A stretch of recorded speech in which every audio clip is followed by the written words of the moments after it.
Je suis désolée. On pensait que ça n'arriverait qu'aux autres, qu'aux grands perdants de ce système. Pas à nous autres privilégiés.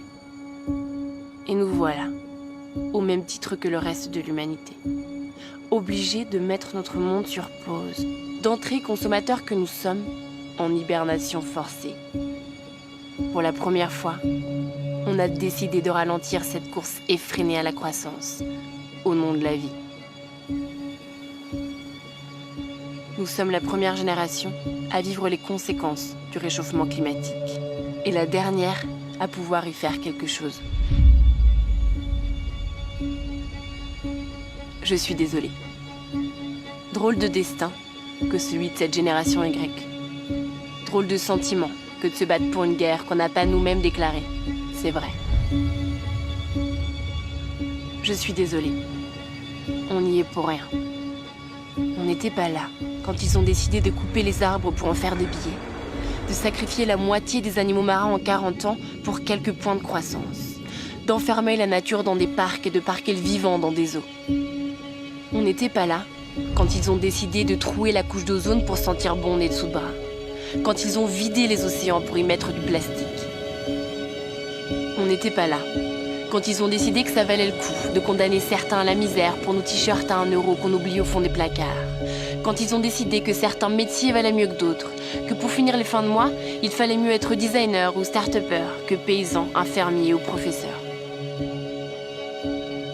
J'aimerais vous dire que ça va aller, qu'on peut continuer à binge-watcher Casa de Papel, popcorn à la main, pendant que nos décideurs s'occupent de faire tout le sale boulot.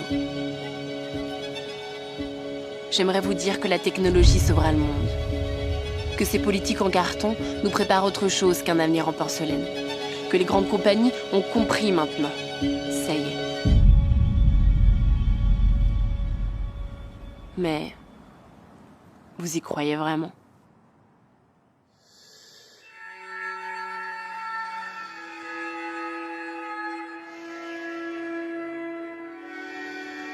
On n'y est pour rien. On n'y est pour rien et pourtant nous devenons complices. C'est notre faute parce qu'on s'est laissé endormir, doucement, à coups de fake news en intraveineuse. On a pris goût à leur confort. On s'est assoupi, bercé avec du progrès dans nos biberons. On a eu la flemme. L'inaction a le goût de pizza Deliveroo. Pendant qu'on produit, qu'on jette et qu'on recommence. Pendant qu'on like, qu'on share et qu'on stalk. Pendant qu'on swipe à droite pour draguer et qu'on swipe up quand on a assez de followers. Il y a les derniers éléphants d'Afrique. Les baleines qui s'étouffent sous le plastique. Il y a les glaciers qui fondent et les forêts qui brûlent. La terre qui se consume à mesure que l'on consomme. Il est temps de débrancher des écrans et de rallumer les cerveaux.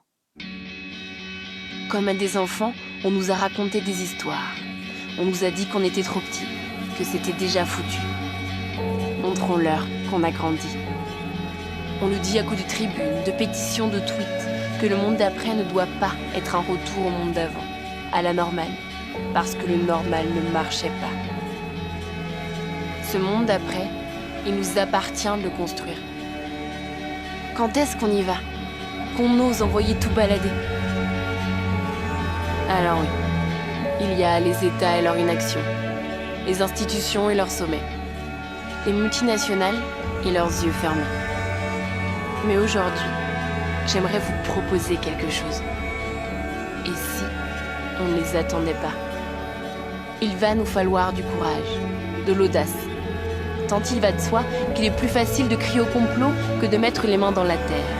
Tant il est plus confortable de dire que c'est sa faute, à l'autre, à lui, à eux. Il va falloir qu'on ose se poser la question. De quoi est-ce qu'on sera fier ? En tant que génération, je veux dire. Est-ce qu'on sera fier de la 5G pour télécharger nos pornos en une fraction de seconde ?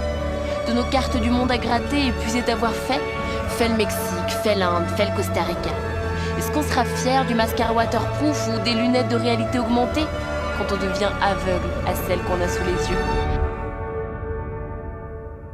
Ou est-ce qu'on sera fier d'appartenir à ceux qui ont réussi à dévier l'histoire ? Confinés, en quarantaine dans un système malade, pour la première fois, On a appris que ne rien faire, c'était déjà agir. Alors comprenons que notre flemme canna-bol de céréales est une validation sournoise de ce modèle. Ne rien dire, c'est être d'accord. Ne rien faire, c'est ne pas vouloir que ça change. Voilà un pari bien risqué que de remettre notre sort entre les mains d'une poignée de boomers. It's supposed to be 70 degrees today. It's freezing here. We need some global warming. 핵 단추가 내 사무실 책상 위에 항상 놓여 있다는 것. This is iPhone X.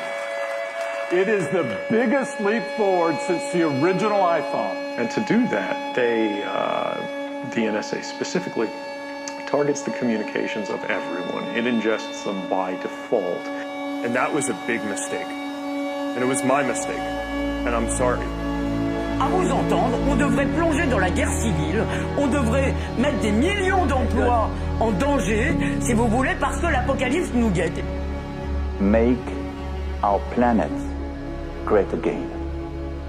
Ne les laissons pas, par leur ignorance, par leur inaction, par leur nostalgie destructrice d'un monde qui s'éteint, choisir pour nous.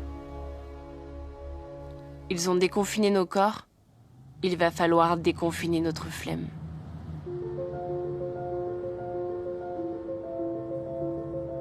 Nous, ceux dont le chez-soi ne s'arrête pas à un coin de rue ou à un lit d'hôpital.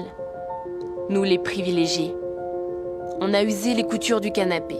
On a fait péter les applis pour des abdos en béton. On a lu des bouquins à rendre vides nos tables de nuit.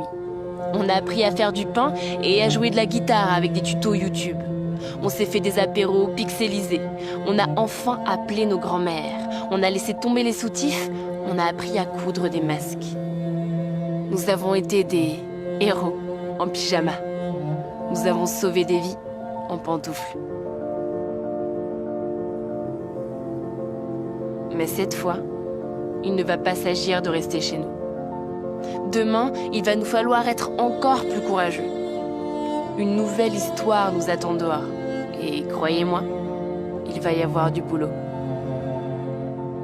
Il va falloir se bouger, sortir dans les rues, pancarte à la main, mettre les mains dans la terre et la terre dans nos programmes scolaires, descendre des avions et se réconcilier avec le Luberon, laisser les énergies fossiles dans le sol, réduire nos 4 steaks hachés par semaine et nos sushis Deliveroo du samedi soir, enfourcher les vélos, éteindre la lumière en partant, débrancher des écrans, se reconnecter au vivant.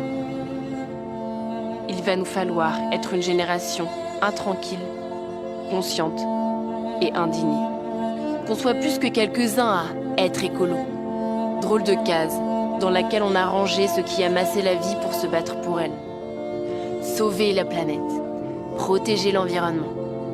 Comme si on ne faisait pas partie de ce tout. Nous sommes des êtres vivants, au même titre que les autres que nous exterminons. Nous sommes la nature. Si elle disparaît, nous disparaissons avec elle. Si le jour d'après consiste simplement à refermer la parenthèse, à reprendre le cycle infernal qui a rendu possible ce virus, alors nous aurons perdu. Ça dépend de nous.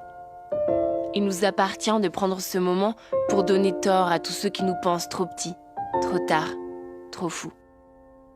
On sait déjà que ce ne sera pas facile et qu'on n'est même pas sûr de gagner. Mais franchement, est-ce que ça vaudrait pas le coup d'essayer ? On n'a plus le temps de ne pas y croire. Réveillons-nous.